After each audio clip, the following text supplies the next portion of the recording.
by more convertibles than the French, the Italians and the Spanish put together. And that gives us another problem. Because you see, you can't have the Volkswagen Beetle either. And let me explain why, okay? Now, with most convertibles, the windscreen is sort of here. But this is like a convertible people carrier. Got this huge dashboard that people can play football on. You need binoculars to see if the wipers are working. And that leaves us with the Ford Street Car. Now, it is a very, very good little car. It does everything it sets out to do, and it does it very well. But you cannot possibly drive this car if you're a man. Seriously, look, there's a man in the car, and he's clearly wearing a dress. Is he not? Are there any men here who would think of buying this car? Precisely. Would you anyway? No? Okay, now, this being a Top Gear audience, you're all car enthusiasts. I know you haven't got wives or girlfriends. So you brought your sisters with you. What about the girls? Hands up, all the girls who would like to have this car. Oh, sort of, that's one. Are there any girls who wouldn't?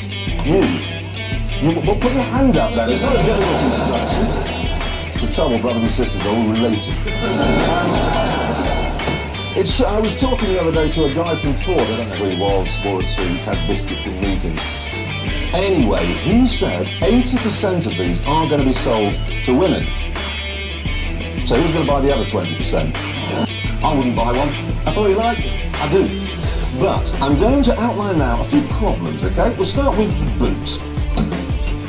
There isn't one. I mean, there isn't one. It's under it. No, there's no point looking. That's your lot. It's basically a sort of baking tray above the engine, really.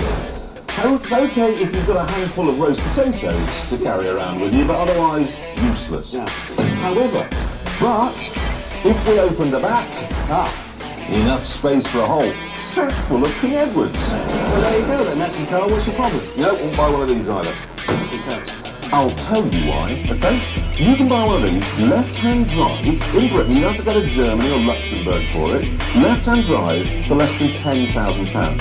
It's not quite as powerful as the British ones if you don't get quite so many toys, but why are we paying half as much again to have the steering wheel on our side, the right side, the proper side? I mean, I love the car, I just don't like being ripped off by Germans.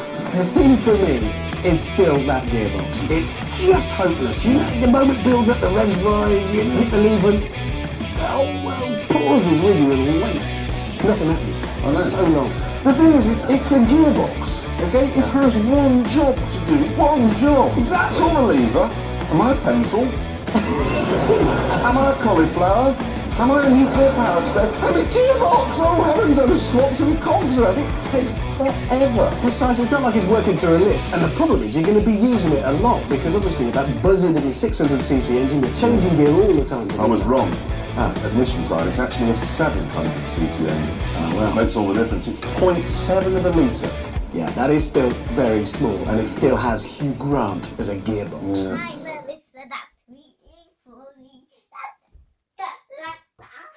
Goodbye.